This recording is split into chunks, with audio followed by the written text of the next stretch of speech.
I had nothing. Saludándole en el amor del Señor, deseando rica y abundante bendiciones del cielo hacia sus vidas. Ha llegado la hora de compartir el devocional, el pancito diario de vida que tanto bien hace a nuestras almas. Hoy vamos a comenzar el estudio de las cartas del apóstol Pedro. Considero que hemos indagado poco en la escritura de Pedro y es necesario hacerlo.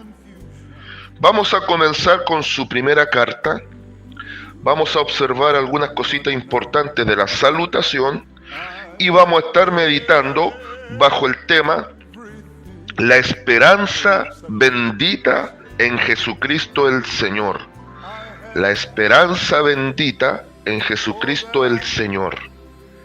Dado que este capítulo 1 tiene dos secciones bien definidas, después de la salutación, desde el versículo 3 al versículo 12, nos habla de esta esperanza y él le llama una esperanza viva, esta esperanza bendita en Jesús. Y después desde el versículo 13 al versículo 25, el llamamiento a la vida santa. Entonces hoy vamos a observar la primera sección, desde el versículo 3 al 12, incluyendo algunos puntos importantes de la salutación, y vamos a leer para el devocional desde el versículo 3 al versículo 5.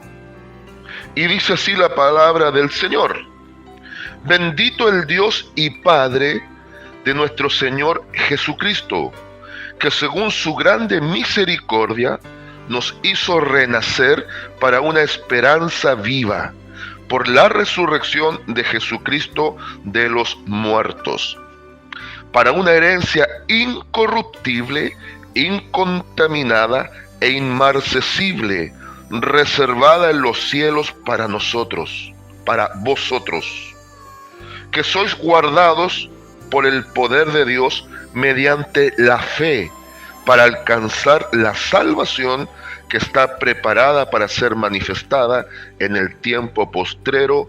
Amén. Qué extraordinario lo que acabamos de leer. El apóstol Pedro, este hombre que era de carácter impulsivo y de temperamento difícil, de emocionalidad circunstancial y de profundo sentir flexible, porque podía pasar desde la pasión más profunda y devoción por Cristo al punto que el temor lo invade y lo termina negando.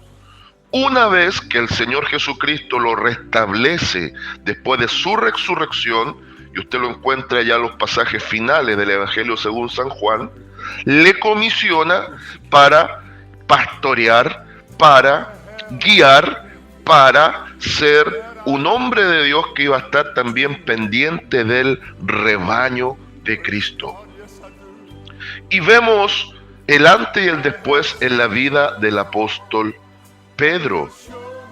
Lo vemos después del suceso del descenso del Espíritu Santo para inaugurar la iglesia en Hechos capítulo 2, el bendito día del Pentecostés.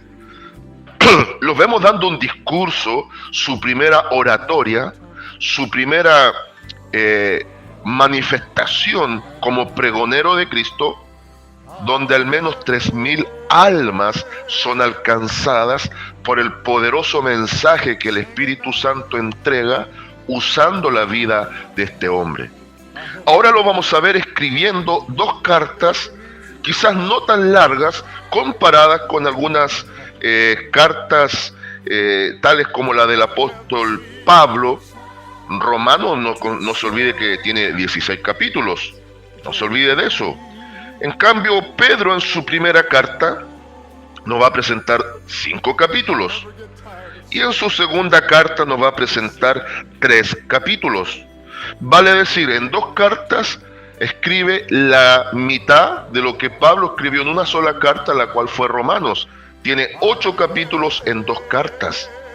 Pero cada capítulo nos va a ir introduciendo a una enseñanza específica que va a servir para nosotros la iglesia para entender ciertos puntos importantes sobre todo de cómo sobrellevar áreas difíciles en nuestra vida cristiana. De alguna forma, en el sentimiento y la emocionalidad de Pedro como escritor va a plasmar en sus escritos, inspirado por el Espíritu Santo, quizás muchas de las cosas que él estaba viviendo. Esta carta, según los eruditos bíblicos, fue escrita poco antes de la muerte de Pedro. Dice la tradición que muere en Roma crucificado a la inversa, donde el Señor Jesucristo, después que lo restablece, le dice que llegaría el día que otro lo iba a ceñir y lo iba a llevar a donde él no quería. La tradición, aunque la Biblia no lo confirma plenamente, sí la tradición y la historia de la iglesia, dicen que Pedro, cuando va a ser crucificado, pide por favor que lo crucifiquen a la inversa porque no se sentía digno de morir como el maestro. Y dicen que muere en Roma, aproximadamente entre el año 64, 65, o quizás 65 para 66, no hay un estimado preciso. Al igual que en Roma es decapitado Pablo entre el 66 al 67.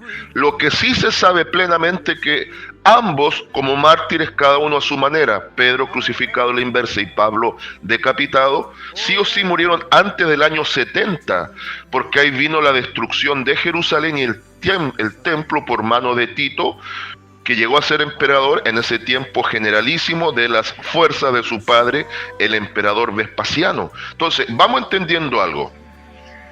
En este tiempo, previo a Tito, estuvo Nerón como emperador, y eran días de persecución. Pablo padeció bajo la persecución de Nerón, y Pedro también padeció bajo la persecución de Nerón.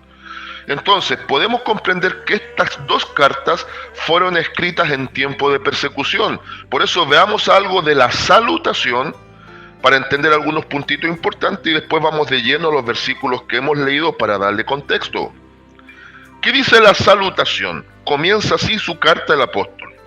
Pedro, apóstol de Jesucristo, a los expatriados de la dispersión en el Poncio, Galacia, Capadocia, Asia y Bitinia. Expliquemos.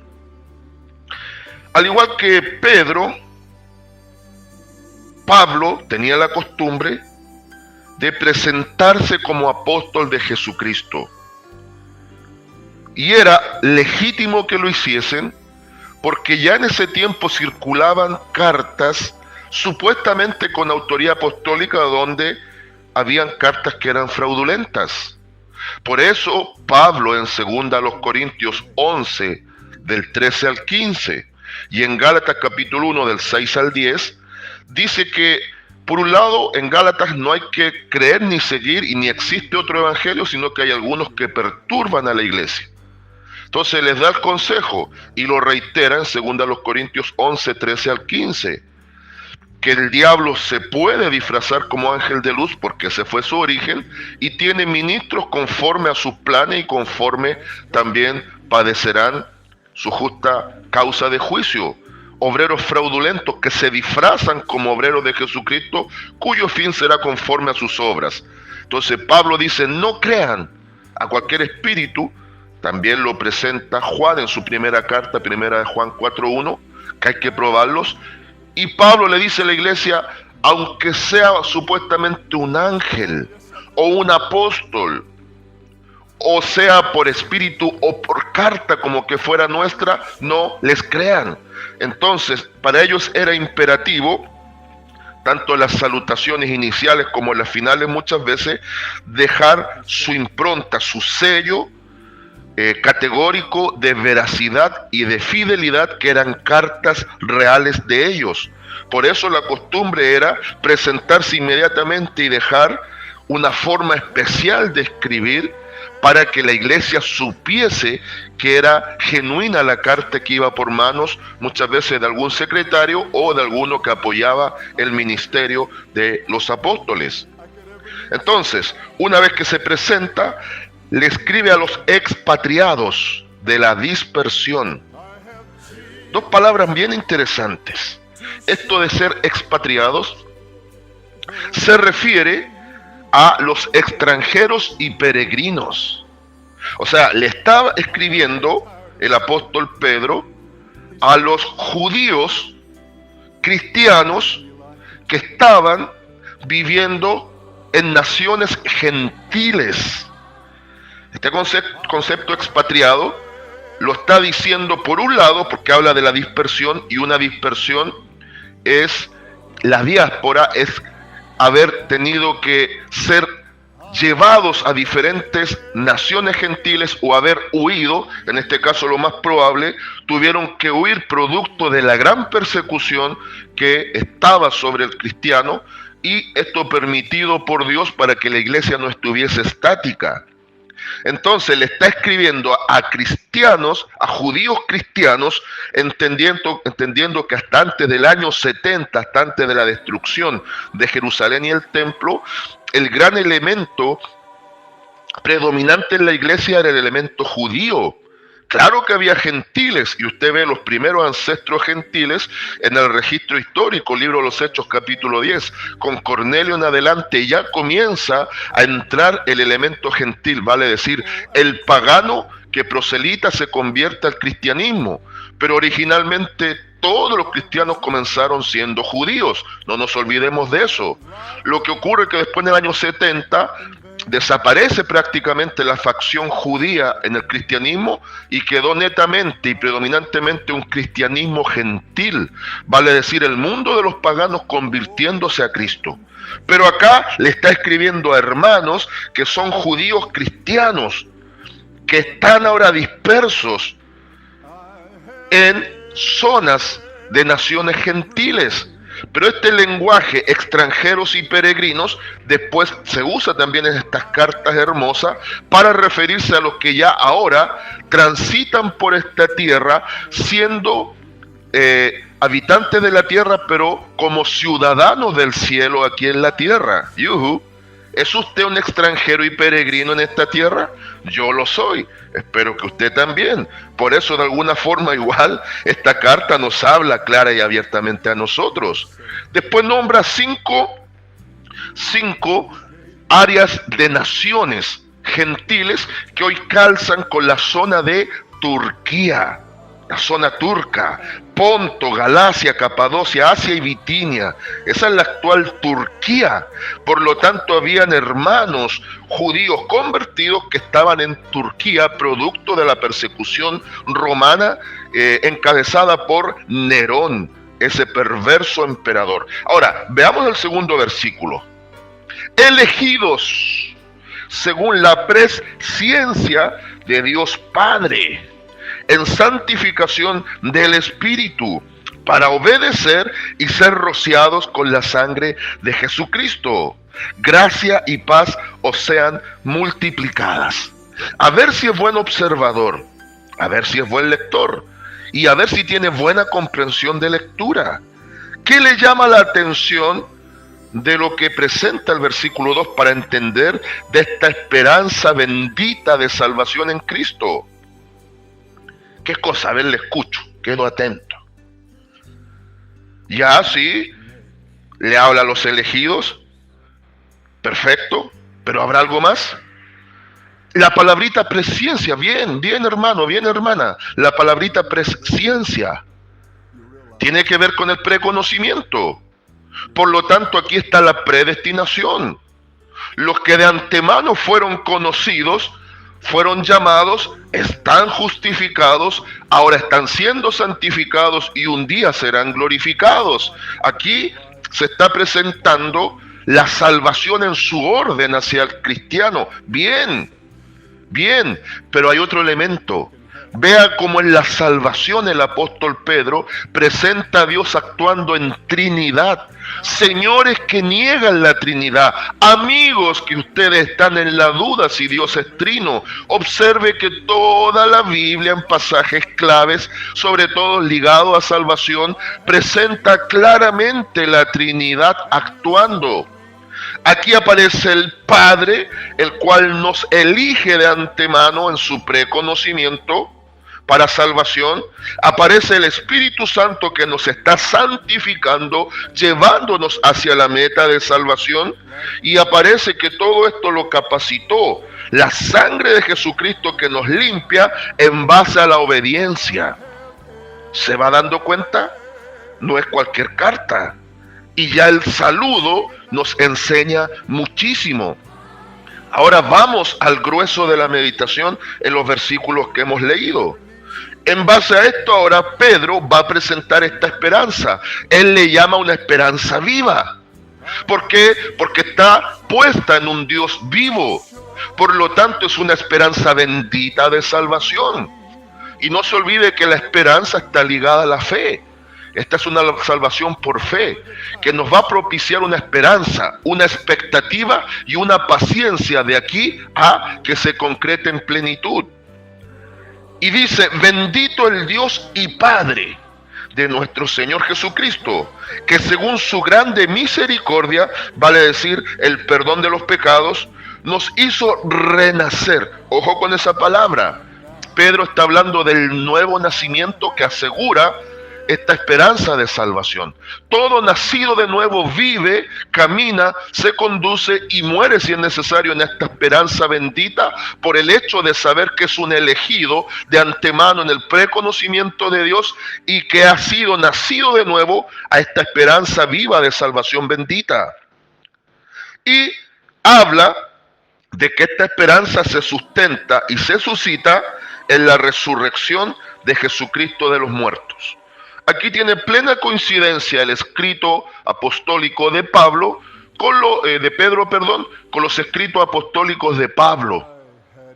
Porque Pablo enseña, sobre todo en Romanos, dentro del contexto de Romanos 10, por ejemplo, y después lo magnifica ampliamente, presentando otros puntos principales en 1 Corintios 15, cuando enseña de la resurrección de entre los muertos, y nos va a enseñar que la fe del cristiano se fundamenta en la obra de la cruz de Cristo, pero la esperanza de salvación radica en el hecho de que el Mesías, el ungido, el Cristo, fue capaz de vencer a la muerte resucitando de entre los muertos. Entonces la obra de la cruz facultó que ahora estemos como hijos reconciliados con nuestro Padre, pero ahora la resurrección de Cristo es la que abre la puerta a la vida eterna, donde se consuma la esperanza del cristiano.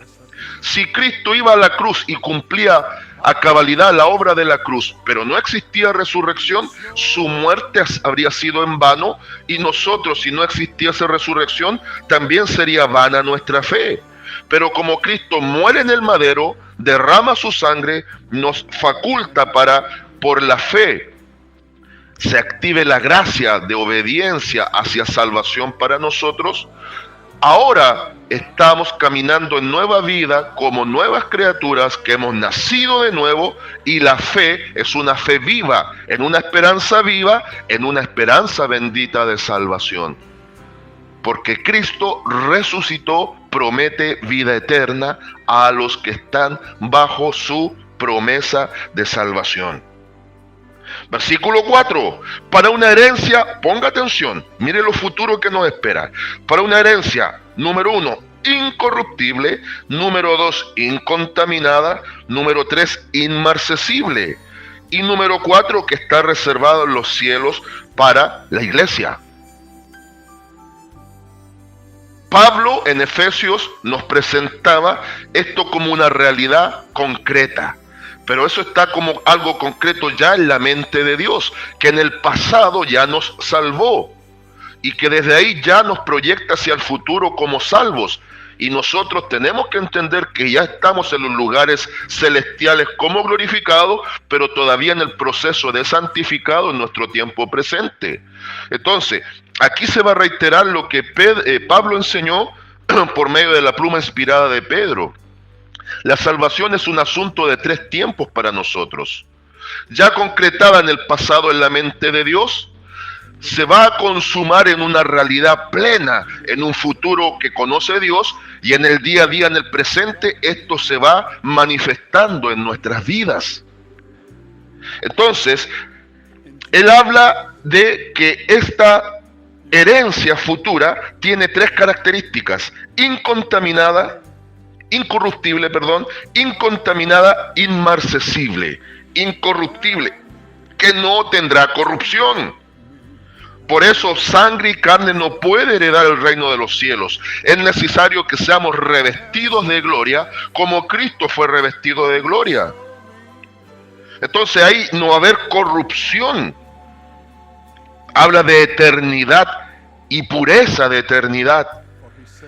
Incontaminada, lo mismo, nada inmundo entrará al reino de los cielos. Por eso ahora estamos siendo santificados. Inmarcesible, tiene que ver con glorificación, algo que no tiene mancha. Entonces, nuestra herencia es eterna, nuestra herencia no tiene nada inmundo, porque es santidad plena en la presencia de Dios, por lo tanto no tiene mancha de pecado. Está hablando del perfeccionamiento del cristiano en esta esperanza viva y bendita en los días de su carne. Por eso ahora el Espíritu Santo está santificando su iglesia, y esta realidad se la presentaba Pedro a los hermanos que estaban padeciendo por la causa y estaban padeciendo persecución. Por eso les dice que sois guardados por el poder de Dios mediante la fe, para alcanzar la salvación que está preparada para ser manifestada en el tiempo postrero. Pedro, entendiendo lo que también entendía Pablo, que la salvación es un asunto de tres tiempos, estaba posicionando su mirada al tiempo difícil, al tiempo presente de la iglesia, al tiempo presente del cristiano. Estás padeciendo persecución, la estás pasando mal, está difícil la situación, está complejo el panorama, pero confíen que esto es necesario, pero como ya Dios en el tiempo pasado lo da por hecho, y será una realidad concreta, sin lugar a dudas, en el tiempo futuro, tienen que aprender a soportar y a pasar los tiempos difíciles como cristianos y no como malhechores, gozosos en la esperanza, sufridos en la tribulación, pero a la expectativa de que esto es transitorio y nada comparable a la gloria futura que se va a manifestar. Se fija que hay mucha concordancia con los escritos de Pablo y de Pedro. Por eso, ahora vea el versículo 7, a ver, el 6 por favor y el 7. En lo cual vosotros os alegráis, aunque ahora por un poco de tiempo, si es necesario, tengáis que ser afligidos en diversas pruebas, para que sometida a prueba vuestra fe, mucho más preciosa que el oro, el cual aunque perecedero se prueba con fuego, se hallará en alabanza, gloria y honra cuando sea manifestado Jesucristo. ¿Ah? Entonces, mucha atención.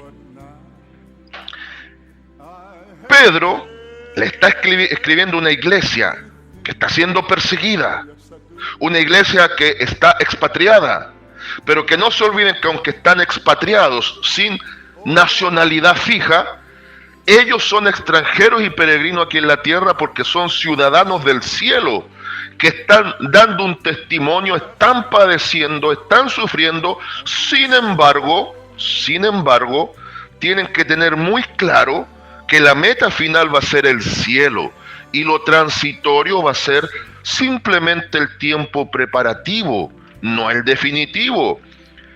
Pablo en Romanos capítulo 5, versículo 3 enseña que la prueba, la tribulación, es la que produce paciencia. Y la paciencia es un elemento clave en la esperanza, porque la esperanza se puede traducir como la paciente espera en fe. Ahora, en la conclusión, en el consejo, para llegar a la consigna, parto con esta conclusión. Pedro presenta una carta en un tiempo específico de iglesia que calza con los momentos difíciles en la vida de todo cristiano.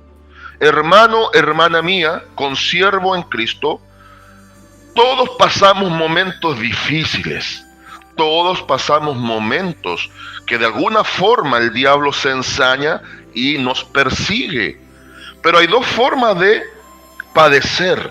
O padecemos como cristianos, o padecemos realmente como malhechores. Pero hay una diferencia bastante radical.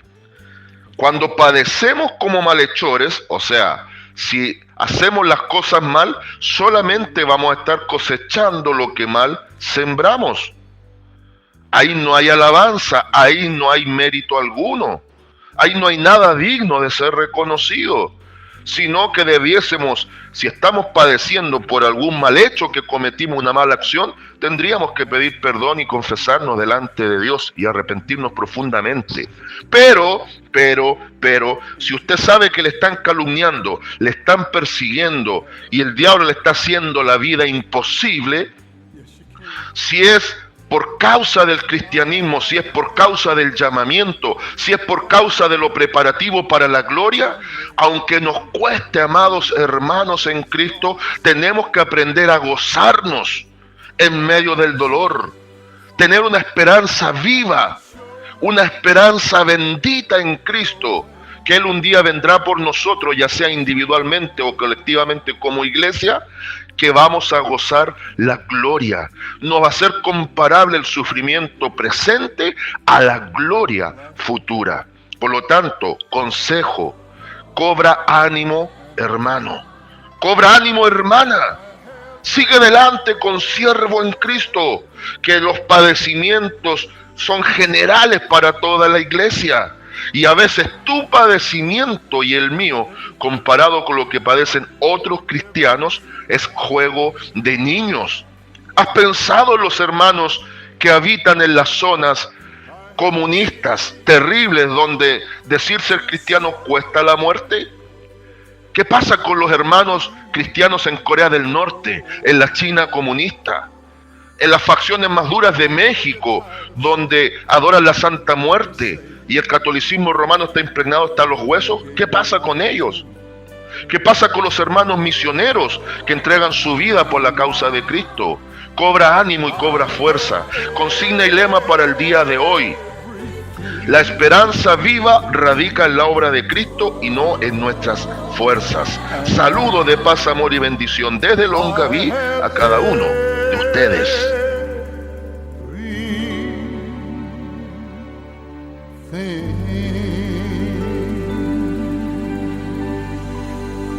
Oh, yes, I do.